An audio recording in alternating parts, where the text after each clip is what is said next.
Shalom semuanya. Jadi di sini saya akan membawakan renungan singkat mengenai akhir zaman. Di sini saya akan mengambil ayat utama dari Wahyu 22 ayat 12 sampai 13. Bahwa sesungguhnya aku datang segera dan aku membawa upahku untuk membalaskan kepada setiap orang menurut perbuatannya. Aku adalah Alfa dan Omega, yang awal dan yang akhir. Sebelum melakukan pembahasan lebih lanjut, di sini saya akan membacakan latar belakang kitab Wahyu. Jadi kitab Wahyu ditulis oleh Yohanes dengan tema perjuangan dan penyelesaian. Kitab ini ditulis pada tahun 90 sampai 96 Masehi.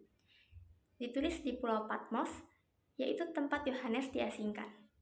Tujuan penulisannya kitab ini adalah untuk menyatakan bahwa terjadi suatu penyimpangan yang parah di antara banyak jemaat di Asia pada saat itu. Yohanes menulis kitab ini untuk menegur tindakan kompromi dosa mereka, serta untuk menghimbau mereka untuk bertobat. Selain itu, kitab ini bertujuan untuk meneguhkan iman, ketetapan hati, dan kesetiaan kepada Kristus. Yang ketiga adalah untuk memperlengkapi orang percaya sepanjang zaman. Kitab ini secara khusus menyingkap 7 tahun terakhir yang mendahului kedatangan Kristus yang kedua. Seperti yang dikatakan Tuhan pada ayat tadi, di mana Tuhan mengatakan, "Sesungguhnya aku datang segera dan aku membawa upahku untuk membalaskan kepada setiap orang menurut perbuatannya. Aku adalah Alfa dan Omega, yang pertama dan yang terkemudian, yang awal dan yang akhir."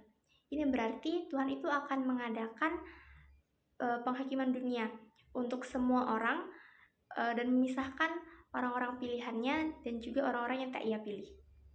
Akhir zaman adalah masa kedatangan Tuhan Yesus untuk yang kedua kalinya. Jadi pada akhir zaman merupakan masa penghakiman, dan saat mendekati akhir zaman akan terdapat tanda-tanda. Seperti pada Matius 24, yaitu bangsa akan bangkit melawan bangsa, kerajaan melawan kerajaan, kelaparan dan gempa bumi di mana-mana, disiksa, dibunuh, dan dibenci karena nama Tuhan. Banyak orang yang murtad dan saling membenci. Banyak nabi palsu, banyak kedurhakaan, dan kasih mulai dingin. Selain itu ada juga tanda-tanda menakjubkan seperti matahari gelap, bulan tak bercahaya, bintang berjatuhan, kuasa langit akan goncang, tampak anak manusia di langit, di atas awan-awan dengan segala kekuasaan dan kemuliaan. Malaikatnya akan meniup sangkakala yang dahsyat bunyinya untuk mengumpulkan orang-orang pilihannya. Ada juga banyak tantangan-tantangan di akhir zaman, seperti pada 2 Timotius 3 ayat 1-9. Ketahuilah bahwa pada hari-hari terakhir akan datang masa yang sukar. Manusia akan mencintai dirinya sendiri dan menjadi hamba uang. Mereka akan membual dan menyombongkan diri. Mereka akan menjadi pemfitnah. Mereka akan berontak terhadap orang tua dan tidak tahu berterima kasih. Mereka tidak mempedulikan agama, tidak tahu mengasihi, tidak mau berdamai, suka menjelekkan orang, tidak dapat mengekang diri, garang, tidak suka yang baik, suka mengkhianat, tidak berpikir panjang, berlagak tahu, lebih menuruti hawa nafsu dibandingkan menuruti Allah. Secara lahiriah mereka menjalankan ibadah mereka, tetapi pada hakikatnya mereka memungkiri kekuatannya. Jauhilah mereka itu, sebab di antara mereka terdapat orang-orang yang menyelundup ke rumah orang lain dan menjerat perempuan-perempuan lemah yang syarat dengan dosa dan dikuasai oleh berbagai bagian nafsu, yang walaupun selalu ingin diajar, namun tidak pernah dapat mengenal kebenaran. Sama seperti Yanes dan Yambres menentang Musa, demikian juga mereka menentang kebenaran. Akal mereka bobrok dan iman mereka tidak tahan uji.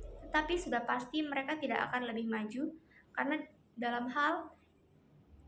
seperti dalam hal Yanes dan Yambres, kebodohan mereka akan nyata bagi semua orang. Jadi menurut ayat ini, manusia akan tetap beribadah namun tidak mengalami atau percaya terhadap kuasa ibadah. Selain banyaknya bencana alam dan juga tantangan global, ulah manusia sendiri itulah juga penyebab utama kesukaran yang terjadi di akhir zaman. Jadi, bagaimana sikap kita untuk menghadapi akhir zaman? Pertama, kita harus menguatkan iman kita kepada Tuhan dan selalu berada dalam jalannya Tuhan.